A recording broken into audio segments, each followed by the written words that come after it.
Wheelbarrow with Yes, us. flat, the flat.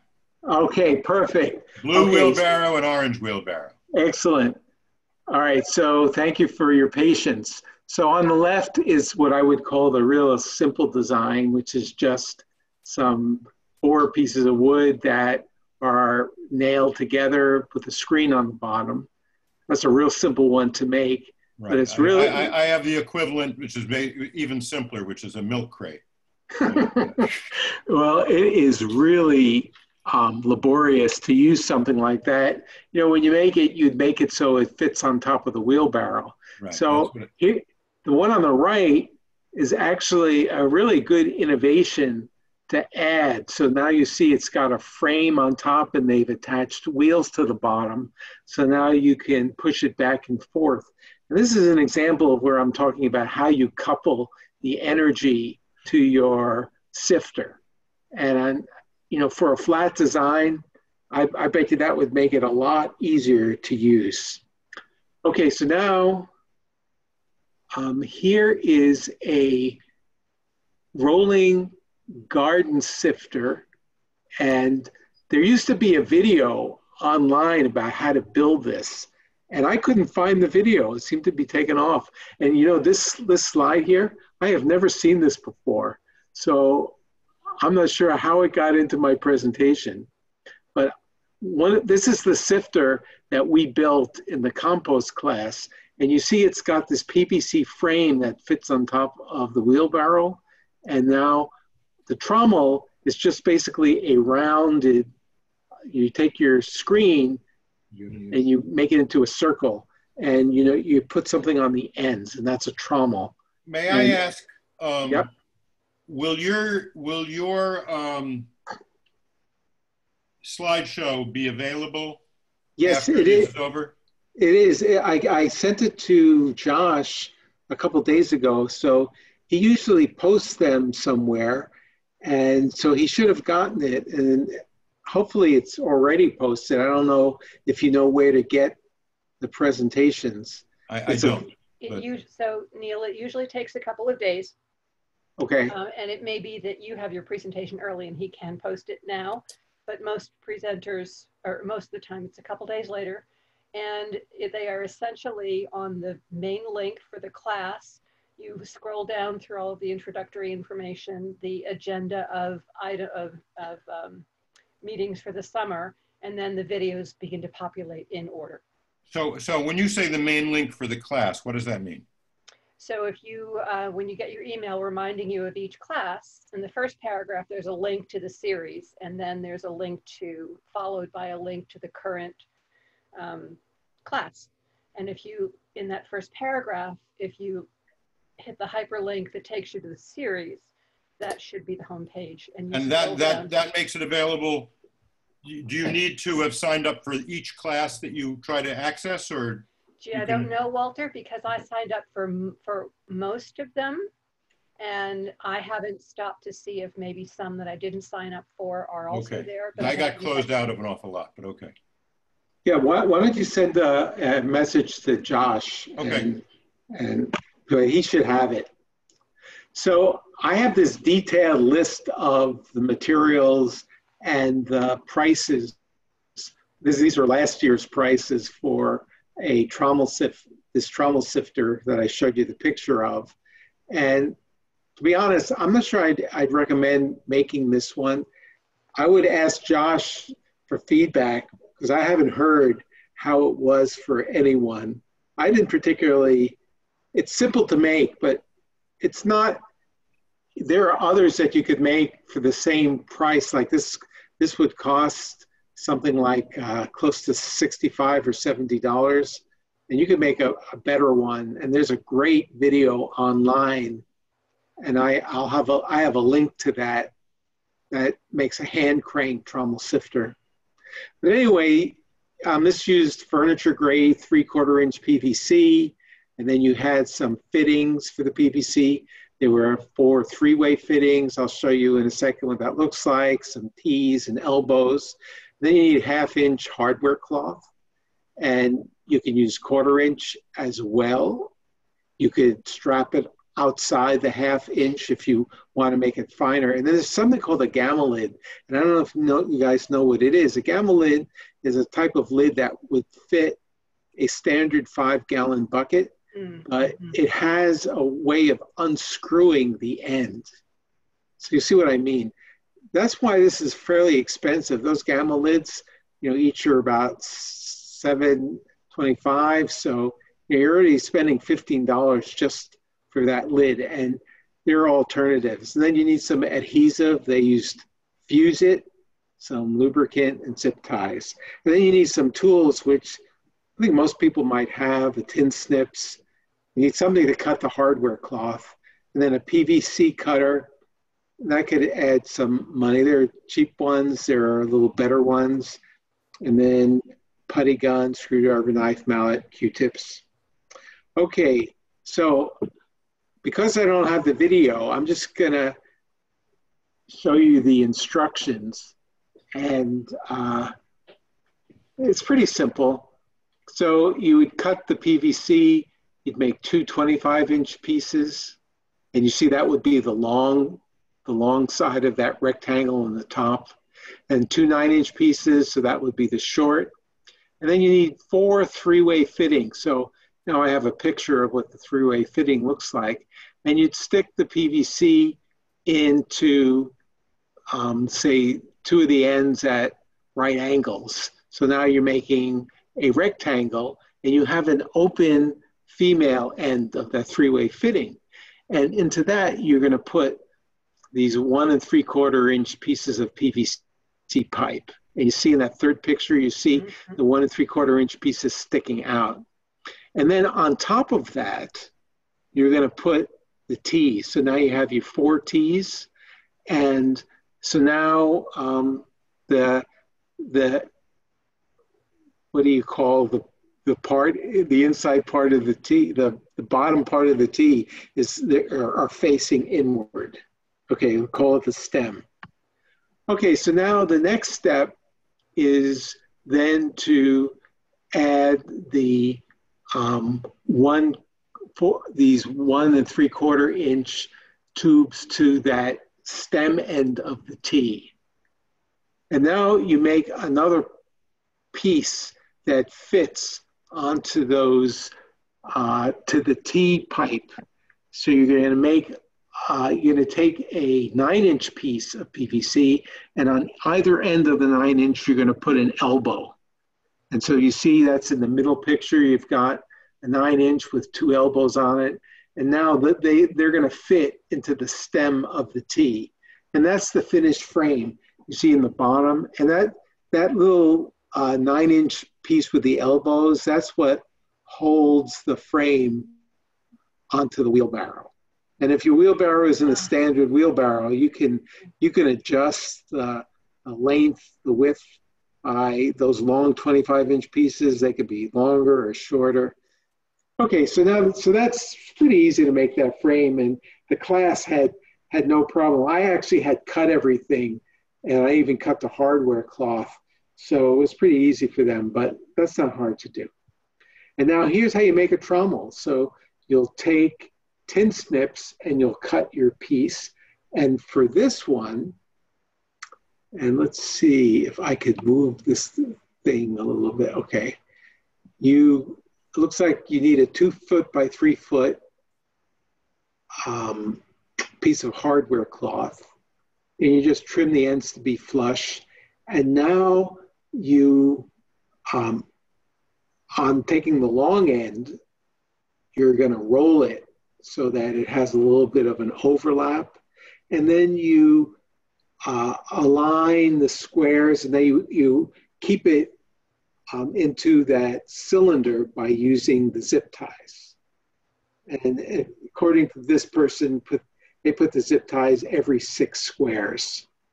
And now in the middle picture, you see the gamma lid. And the gamma lid has a gasket, and you're going to remove that gasket, and then you're going to unscrew the gamma lid. And we'll do that in the, interesting, why isn't, okay, here we go. So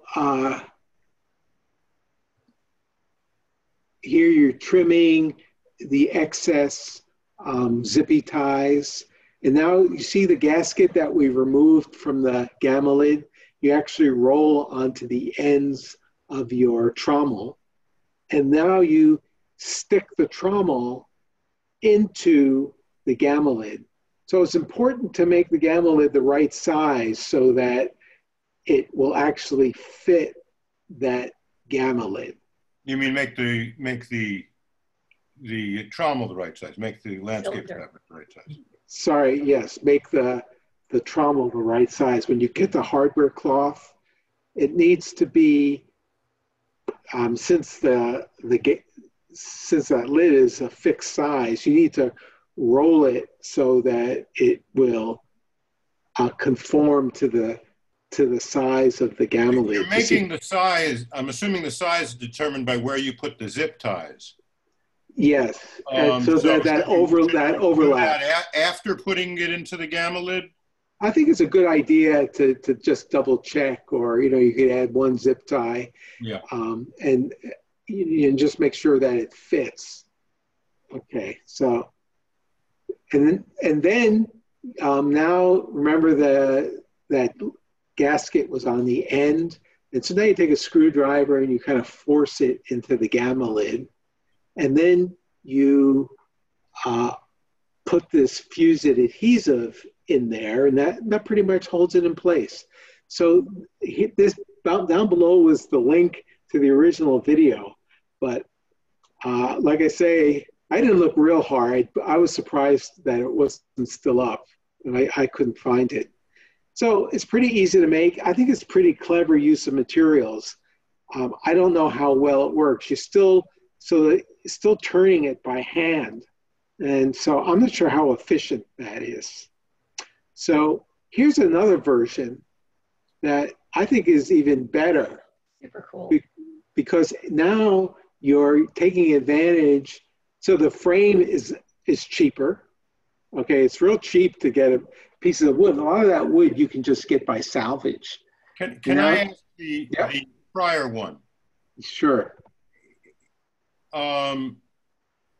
The gamma lid, am I understanding correctly? The gamma lid closes it off. So the gamma lid is open. So the face of the gamma lid, the reason it's a fancy kind of a lid for a bucket. It's not solid. It has. So it's like a donut. It's like a donut because you can unscrew the donut hole.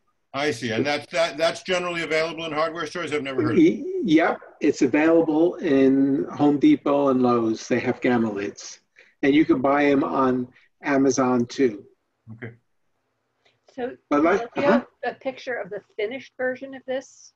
I did, but for some reason that got substituted. Okay. Yeah. Here it is. There it is. Okay. Okay, and when I do, it seems to disappear. Yeah. But the instructions don't reach the crank. Is that coming later? There is no crank. You just use your hand to turn it. That's why I don't really like it, because it doesn't really take advantage of so the ends are open, and you would just grab onto the opened part, and then you would roll it by hand. Okay. Much like, now here's a version, bicycle wheels. You can get bicycle wheels free pretty easily. A lot of people give away bicycles on Craigslist. A lot of times you'll find, if you go to a bike shop, you can get these wheels pretty cheap. I got a lot. I made my Trommel Sifter used a bicycle, and I must have gotten 3 free bicycles. So now you can make your trommel fit whatever size bicycle wheel you have. So you take the spokes out, and that's pretty easy. You just take your tin snip and you cut around the hub, and then there's usually little screws in the rim part that you can remove. So it's very easy now to get the wheels at the end for free. And in terms of what is the length of screen you need, I mean, you could try to take a string and you could measure, or you could measure their circumference and, you know, geometry from 8th grade or whatever, 9th grade, whenever we took it. I guess I took it in 8th grade. You wanted to do, am I ever going to use it? Well, circumference is equal to pi times the diameter. So if you measure the diameter, you can figure out what the length of your screen needs to be. And then the width of it, I'm saying the width is between one bicycle rim and the other. That can be anything, you know, whatever you want. And then if you can get some wheels, and these are wheels that you could get at any hardware store. Just attach it to this little frame. It's real simple, and it's going to spin much better than that other one. So if I was going to make a kind of a rotary sifter, a real simple one, I would make this one over the other one. And then I have some link. I haven't checked whether this link is still good, but this was a link to how to make that. I might actually make it even simpler because I might actually have all sorts of measurements for you. Okay, so now let's talk about hand cranking. Okay, so this is one that inspired me from, because this is the one that Josh has at his garden. I forget the name of it already, what garden he organized. But this was, you could buy this kind. That's like $600, but it's really well made. And you notice, look at the gears. Yeah. Let's see. Oh yeah, now can you see my pointer? Yeah. Yeah, so see, this thing really gives you good traction. And then it has a bicycle hub on it. So you can actually attach it to a bike, or it has a hand crank. So you could do it either way. And it has a nice light design. So I thought this was really a very good design. And I've seen these commercially available that you could just buy. But let's suppose you don't want to spend $600. What are your alternatives? So this is the one, if you were going to build one yourself, I would go for something like this. There's a great video. So this link up here, it's about a 20-minute video. So I'm not going to show it to you now, but it really goes into tremendous detail how to build one of this. So it shows you what to do with the frame, how to build that frame. It's basically the same trommel we talked about. They're just using a bucket. You know, you can buy this bucket at Home Depot for $3, but you can get buckets for free so easily. You know, you get them from delis. The pickles come in 5-gallon buckets. Bakeries are great places to get buckets. What's a good use for buckets that have cracked, that are no good, no good anymore for buckets? Yep, you could do that too. So anyway, this uses 2 buckets, the hardware cloth, and then they do some tricks in here you can't really see very well about how they attach the bucket to the PVC and why it spins. They do something tricky. There's a piece here that they, what do they call, router it out? Yeah. So that this spins freely. But I recommend watching the video, and you know, you can get some great ideas and learn how to build it. And now this one is going to be simple, relatively simple to build, and then you have that pretty good mechanical advantage from the hand crank. So this coupling of the energy to the trommel is a lot more efficient than just spinning it by hand. And then I'm not sure if you know Benny. Benny, good friend of mine. Okay, Benny. So you see, this is, I'm not sure if this is Eco City Farms. It's been a while. I can't remember. Yeah, Benny is the farm manager at Eco City. Okay, and so this is the one they have there. It's a hand crank. It's a little bigger version than the other one, but it's not as portable. They just built a frame with wood, and they attached, I'm not sure if I understand all what they did in terms of making this spin here. It basically looks like they just drilled a hole that's big enough and attached the trommel using this piece of plywood. But okay, there's one at Echo City Farms, and there you can see quite a few. He made one for a display at Community Forklift. Okay. And you don't have to use wood. You can use, this is EMT conduit that you could make your frame out of. It's pretty light, it's pretty cheap. It's real easy to cut with these. I mentioned the PVC cutter. Unfortunately, I didn't make a picture of it, I guess, but you could get something in the hardware store that cuts PVC or this EMT conduit really precisely. Can you speak a little to how the things that are holding the central conduit in place in the interior of the hardware cloth? You know, I don't know precisely, and so I mean, the one it's wood, and the other it's some kind of wire. Is that just finding, cutting wood to the right side? It looks like there's something called I think it's called all thread. You see this little piece of metal here? Right, that's what I'm asking about.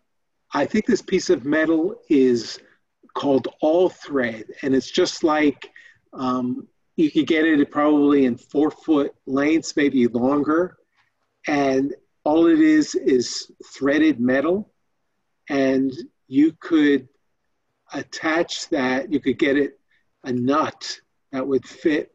So you would probably drill a hole through your bicycle rim and put a washer and a nut onto this old thread, and you'd have to drill the hole through the EMT conduit. And you might need to put, I'm not sure if you would need to put a nut or not. You might want to have a washer and a nut here and then one on the top. And that's how you're coupling. But they basically did that in that previous one. And you can see in the video how they did that. Okay. Okay, so bicycle. So here's an example of one where they take an exercise bike, and now looks like they have a little wheel on this, and it looks like all they have is a belt that's going around, and I'm not sure what they're doing to couple it to this little trommel here. But here's one, and this is go back for a second to the other one. I just want to. Sure. Okay.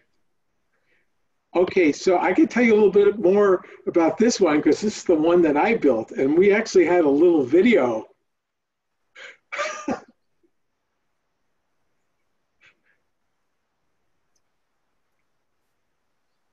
Nice. Now it doesn't, you don't have a problem if it's flying out the back? Yeah, that's why I put those bags over to kind of keep the stuff from flying out.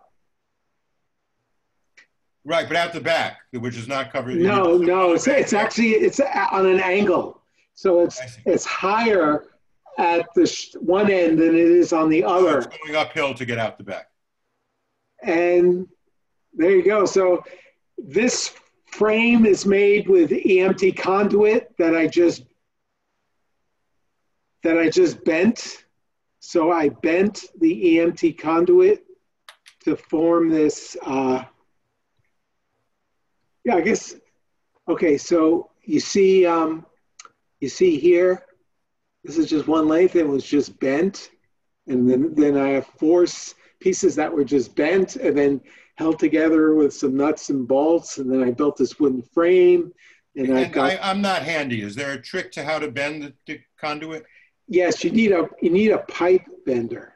I see. And so that's a tool. And yeah, if you're not handy, I would recommend making the one that I showed you before. I had never built I had never done this before myself, bent PVC pipe, EMT conduit. And there are lots of videos online that show you how to do that, but you still, the tool is probably about 30 or 40 bucks. So I think I know somebody who has one, but I may be wrong. Okay. So if you know someone who has it, it's actually, it was, it took some practice to get the bend where you wanted it to be, but it's lightweight and it's cheap materials. And I had lots of EMT conduit lying around the garden because I used it for vertical gardening. So there are a number of reasons. The exercise bike I got for free. I put, there's a little pulley that an exercise bike, it had a bunch of, there's a piece of plastic that goes over this end, and I took off what was on this flywheel and I attached this little pulley, and then I bought a belt that just went around the bicycle wheel. So it's basically a frame. There are wheels on the frame that fit in the groove of the bicycle wheel. The bicycle wheel. On the last slide. That's really clever. There's a trommel. Yeah. It didn't work great. I put this plastic on it so that the stuff didn't fly out. I'll show you one that is amazing. This let's see if I can. All of these innovations are just making it easier to turn. That's right. We're going easier and easier. This one is awesome. This is, it's just 3 minutes, so I'll go ahead and I'll show it. Here, I had just put the belt around the pulley and around the frame, so it tends to slip. But here they use gears. And so this is an exercise bike, and he's going to show in a second how he's got, they've got the gear ratio, so it's really worked down, so it's very easy to pedal. And you see you've got a sprocket down here, you've got another sprocket here, and then somehow they made this thing, I don't know where he got this, where he attached the pulley to that, and now this is attached to the bicycle wheel. They've got these tensioners here that help keep the belt, good tension so it doesn't slip off. And they covered their trommel with the plastic to keep the stuff all from flying off. And you see how this may be EMT conduit. I'm not sure what they used. This is a really nicely built thing. I asked the guy for his plans, how he built it, and I never heard back from him. But that this looks more like galvanized to me. Maybe it is yeah, it looks pretty sturdy. It looks pretty sturdy. So you can get really fancy with the bicycle. This is the best bicycle design I have seen. Okay, so I think that's probably enough. Let me just move on. Let's see if maybe I have to stop it. Let's see if okay. So now let's talk about motorized. So we're going from, the simplest, the least energy efficient to now we're increasing it. So here's different kinds of designs you could do with a motor. One of probably the easiest way is if you have a cement mixer, then you just have to insert your trommel into the cement mixer. Yeah. I don't know if you need anything. The sentence that begins, if you already have a cement mixer. Now have you heard of a company called Harbor Freight? No. Harbor Freight is a great place to get tools. They're incredibly inexpensive, and for most purposes, they do what you need it to do. I think you can buy a cement mixer there for maybe 150 bucks. So yeah, maybe that's a lot of money, but it's less money than the $600 for that other one. And plus, if you're ever going to do cement, that's cool. I don't actually have a cement mixer, but I'm very tempted. So this is incredibly simple. Stick the trommel in. I don't know if you have to do something fancy to affix the trommel into the cement mixer, but it probably wouldn't be too hard to do something like that. Again, you need a motor. You need to be able to, you need to have a source of electricity, obviously, for something like that. Okay, so one of the things, design principles you need to consider if you're using a motor, and a lot of people, when they put motors on their trommel, they also get the motor from free, and they'll salvage it from a number of places, like from a treadmill or a washing machine, and so you get it for free. Now, the washing machine motor spins pretty fast. It's like spinning like 1,750 RPMs. And if you just directly attach a belt from a motor that's spinning that fast to your trommel, your stuff is gonna go everywhere. It's too fast. You need to reduce the RPMs to 30 RPMs. So that's pretty much what you're targeting. Now, if you're riding a bike, you're not spinning at 1,700 RPMs. Maybe you're spinning at 50 to 100. So you don't have to worry about stepping it down. On a motor, you need to step it down. So I threw this in as a equation to kind of give you some understanding of what's involved in stepping it down. So here's the motor, and the motor has a pulley, and then that pulley goes to another pulley. And let's say if this is a 2-inch pulley and you're going to a 10-inch pulley, you're going to get a step down. You're going to reduce the spin by a factor of 5, 2 over 10. Ah. And now if you go from the 10-inch, and now let's say this has a 2-inch pulley on it, and now if you go to a 25-inch bicycle wheel, you step it down again by a factor of almost 10, 2 over 12, like 1 over 12. So the actual spin would be 1,750 times 0.2 times 0.08, so it'll be 28. That's perfect. Yeah. So that kind of explains why, that you might see multiple pulleys, because you need to step down the RPMs from the motor to how fast that trommel spins. Very cool. Okay, so now let's talk about, here's some motorized ones. So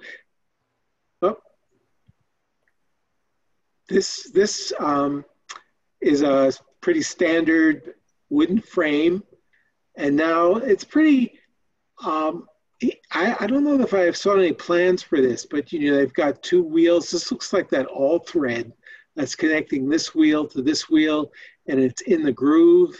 And now they put, and these are, what you could get wheels like you might put onto furniture. Another kind of wheel that is really great for this purpose is the kind of wheels that you would put on the roller blades. They have great bearings and they spin real well. And it looks like these type of wheels kind of keep it from moving forward, so that keep it in place. But I'll just show you, let's just take a look at this video.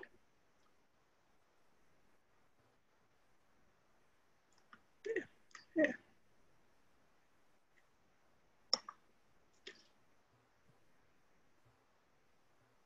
So this is in essence to sift anything, not just compost. Maybe I'll put the sound down. So you can see he's got the motor on here. He's got another pulley that's making it, the trommel spins slower.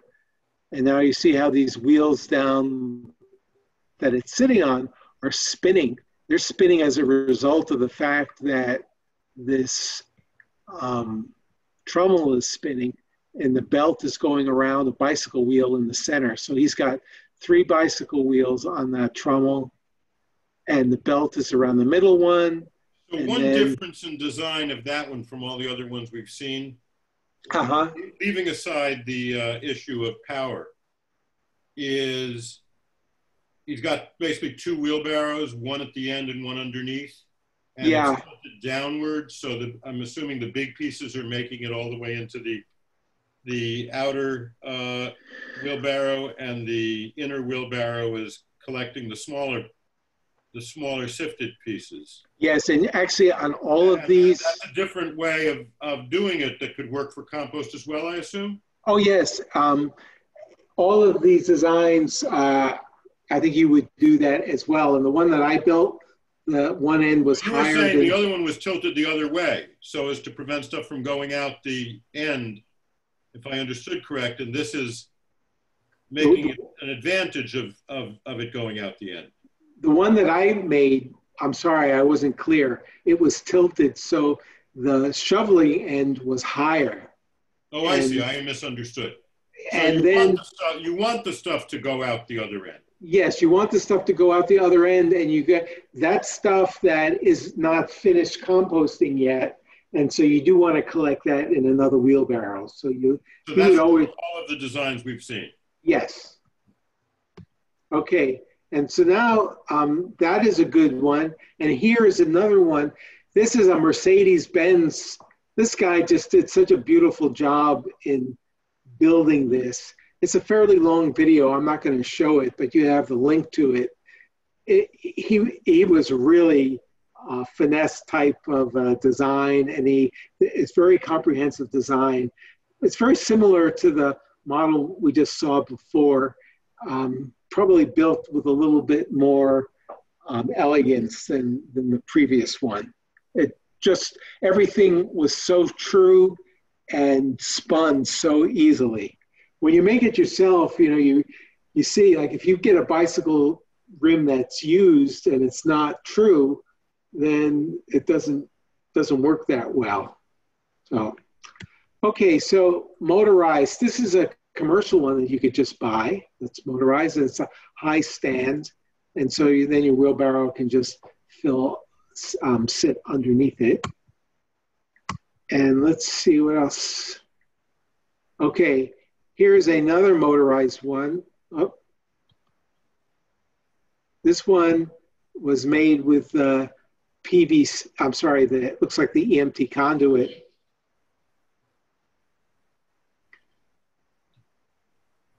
Again, you can see 3 wheels. The belt is around the middle wheel, motor sits on top. Okay, so just a different frame. So you get an idea of kind of what's out there, and the rocks are going out. Okay, so I'm going to stop that. And now let's go into, I think this is my last one. I don't have a video. I'm just going to show you some pictures of one. This is a solar powered sifter. And so with solar powered, you need okay, we talked about the Trommel, you talked about the frame, you have a motor. You could use either a DC motor or an AC motor.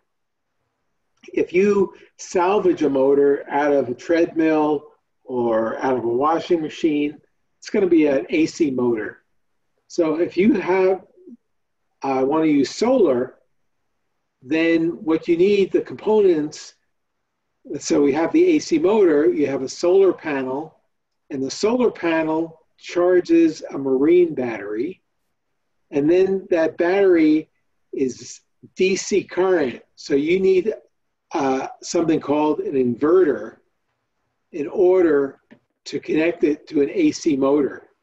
So those would be the components. If you had a DC motor, you wouldn't need this inverter. So you just need the solar panel and the marine battery. I think it might take like a month to charge a marine battery, but that charge might last like a whole day. So you know, if you were going to be doing this, you probably want to have this out in the sun all the time. And if you're going to use your sifter once or twice a month, you're probably okay. And you might need to have figure out the logistics of how many batteries you need first, based on how often you use your sifters. But this would be great out in the place where you didn't have any electricity. Like at the Mamie Lee Garden, I was considering solar. We had a shed. We could put the solar panel on the roof of the shed and have the marine battery, one or two of them, so that they're always charging. So that would be always ready for the work days where we wanted to have the sifter going. Okay, so I think that's the end. I'm wondering, you've been asking some questions, but do you have any more questions for me?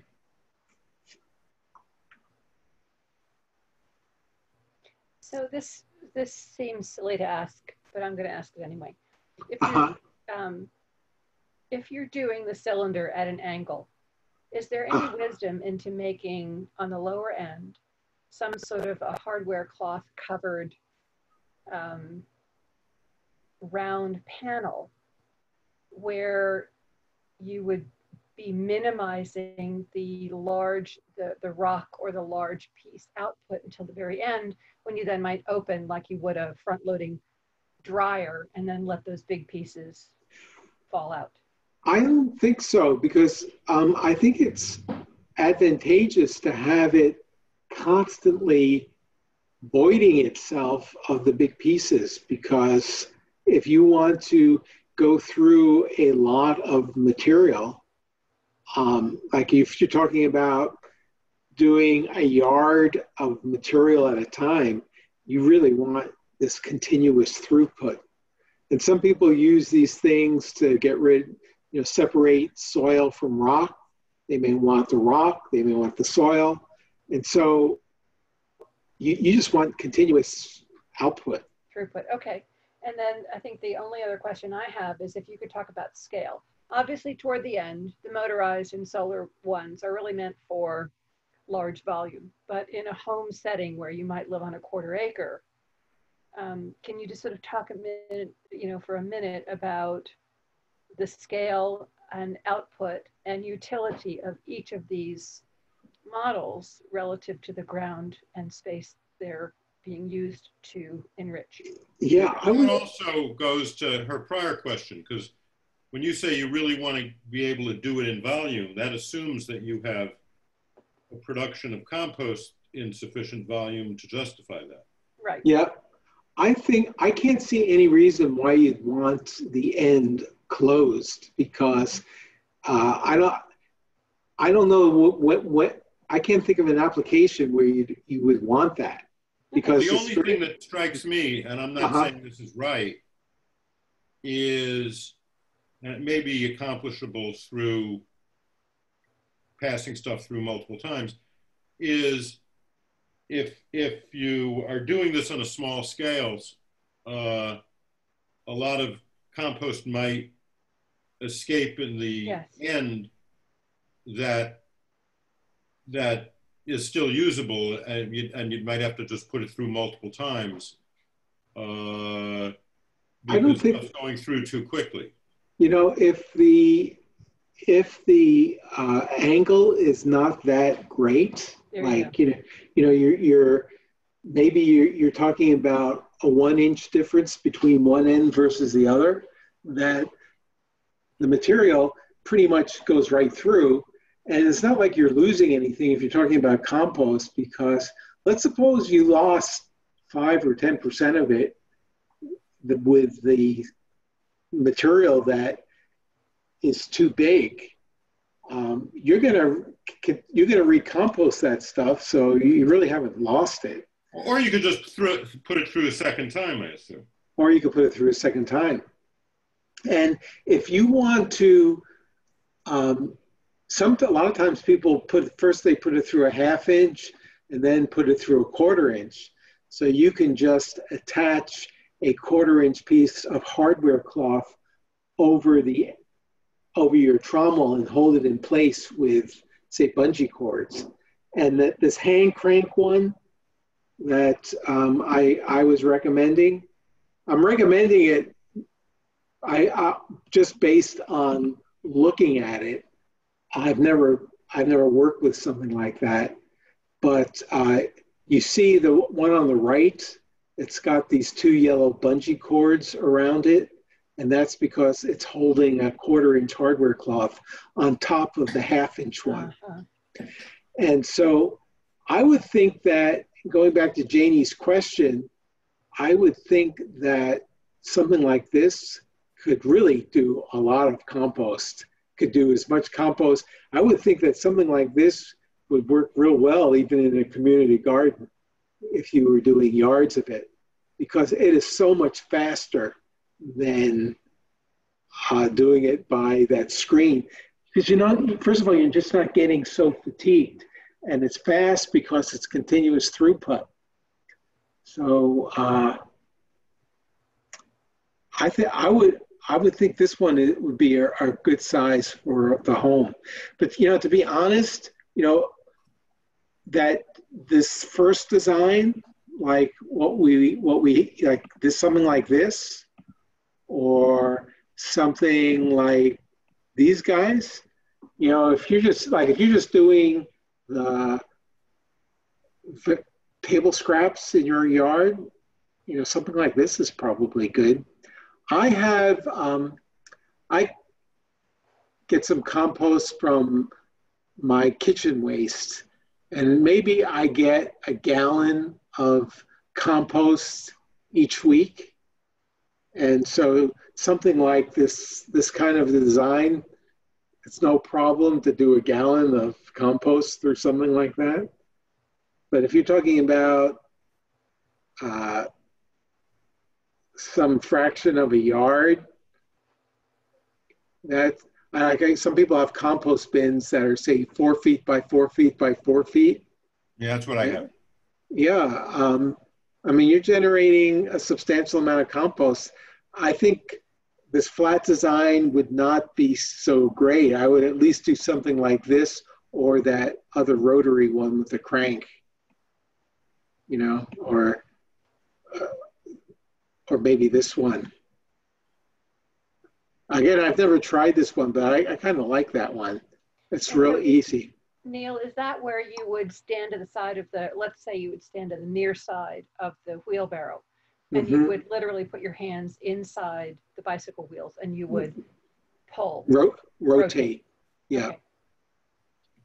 Some people, I've seen ones where they've made it so, maybe this would be a good thing to try with those roller blades, where you have a really good spin, and that you might be able to, turn it, and it might just keep spinning and spinning.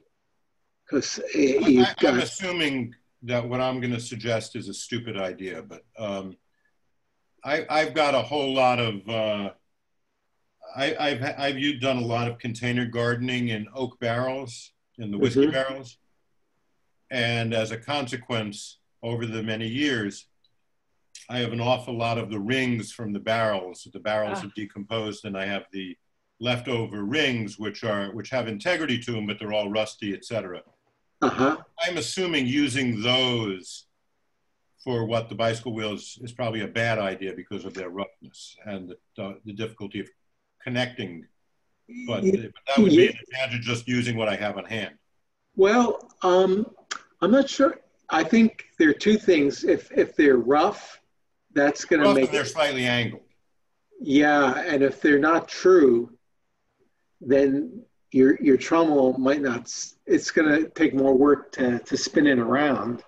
So it might work, but it probably, that's where the elegance comes in. Where remember I mentioned that motorized one that was the Mercedes-Benz? I mean, it just spun round and round. Mercedes-Benz. Yeah. Right, but there's some principles there that if your wheel is not true, then there's going to be a lot more friction generated. And if it's rough and it's rusted, There's going to be a lot more friction generated. And in something like that, using bicycle wheels, you said you should remove the spokes, and I'm not sure why you should remove the spokes. Just so if the spokes are there, then when you feed it, the spokes could be in the way. But on the exit, the spokes would seem to be virtues. It's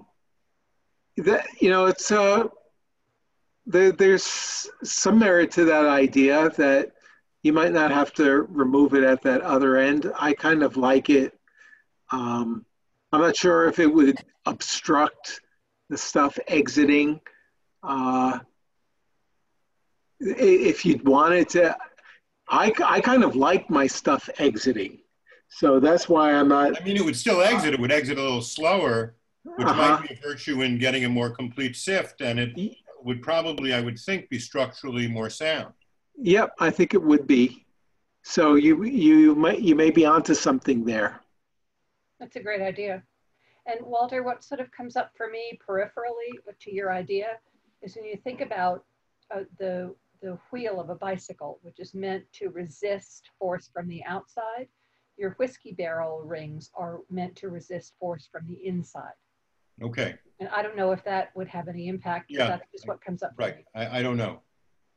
Just trying to figure out what to do with all this stack of rusty whiskey barrel Wind chimes. Stuff to reuse rather than throw away, but this may not be the best use. Maybe not. I mean, you may find some other use for it, though. Trying to think what I would ever use. I know what you're talking about. I mean, we reuse the wood, but the rings we haven't figured out a use for. Mm-hmm. Where did you get your barrels? Just from garden centers. I see. Okay. Over the years, the price has gone up from about $35 to about $70, unfortunately. But yeah. I find they last about 5-6 years and then they fall apart. They might be a good art project, but I think so. Put some stained glass inside. Oh, cool. So unrelated, but what comes up for me when you, Walter was talking about how long the barrels last and then they turn into bits of wood. Last night when I couldn't sleep, I watched a promotional video called Grow. If either of you have heard of it, you On might what? be. We need to grow. We need to grow. Okay. So no, I haven't heard of it. So I think more importantly, so it's a 90-minute plus thing where they want you to subscribe and buy stuff at the end. But it's a wonderful blended story of a man named Michael Smith, and you can look him up. He lives in Whitefish, Montana, and he is a brilliant video guy who's had a career with Disney and Lucas and all those folks, who has now turned his brilliant scientific mind into regeneration of soils. But it's a lovely story about his journey where he's able to, and this goes to your point, Walter, he can, in an anaerobic manner, feed something he calls the dragon, where he heats wood scrap up to 1,000 degrees. It doesn't burn because there's no oxygen. And he turns that energy into an algae farm that then feeds all kinds of different things and then feeds green area greenhouses. And he's literally taking on the agricultural industry with wood scrap and this brilliance. And it also weaves in an oncologist turned gardener turned chef, and the story of a very young Girl Scout who took on the Girl Scout cookie industry wanting non-GMO cookies. But it's just a fascinating thing that I should. Can you give us the name again? The film is called We Need to Grow. It talks about how we have literally 60 years of soil left on the planet, depletion of soils, chemical, the Monsantos of the world taking over, et cetera. But it's if you put aside a little dramatic presentation, the content is spectacular. Where did you see it? Where do you access it? So let me. I belong to a bunch of different listservs. Let me see if I'm going to I may lose you, but if I do, I will bounce back in. I'm trying to minimize my screen. I'm sorry, I couldn't sleep last night. I watched it at 3 o'clock in the morning. But if I were you, I would Google Michael Smith in Whitefish, Montana. Mm-hmm. I would then Google the film We Need to Grow, which is by two young folks who are, I forget their names at the moment. But it's if I find it, I can send it to Josh for dissemination to the two of you, anyone else interested. But it was hopeful, frightening, instructive, innovative. There's something called The Need to Grow. Is it? I see it's a documentary, 1 hour and 36 minutes. Who produced and wrote it? It looks like Rob Herring. There it is. Right? There, you got it. I'm sorry, I misspoke. The Need to Grow. That's it. Okay. Let's see. Sometimes they tell you where you can watch it, but all right. Anyway, I got it. Yeah, I sort of signed into this, got this promotional email, most of which I delete, but this one caught my eye. It's the first one I've ever really dug into. And if you give them the email address, you get 3 days to watch their film for free. But I like their stuff. Okay. I'm sure I'll be able to find it. Thanks for the suggestion. Sure. It's unrelated, but it just came up for me when Walter was talking about his scrap wood. Not that we have a dragon in our backyard, but. Mm-hmm. We do reuse the scrap wood. There are plenty of uses for that. Good. It's the metal circles that I haven't I'd put them out on Craigslist for $30 a piece, and somebody will buy them. Okay, well, are there any other questions? No, this is really interesting. For me, Neil, the whole thing is about scale and how I go from my little composter in the back to needing or wanting something more than the 18-inch. The very first screen on your slide is what I own and use. So and you're ahead of me. What I own and use are various milk crates and things like that. I've never made anything, and I use those as sifters. So that's very arduous and exhausting. But so I just want to graduate from that to something that I can, to making something myself that works. It's not so important to me, the scale beyond a or the speed beyond a certain amount. Right now, I'm not yet at that certain amount. So well, it's good cardio. The hand crank thing would be ideal. The kind of thing that Eco has, or even a little less developed than that. Mm-hmm. Good. Great. Okay. Neil, well, thank you so much. Yeah. Let me know how it goes. Hope you have success. Thanks. Thank you. Thank you very much. Welcome. Bye-bye. Good night.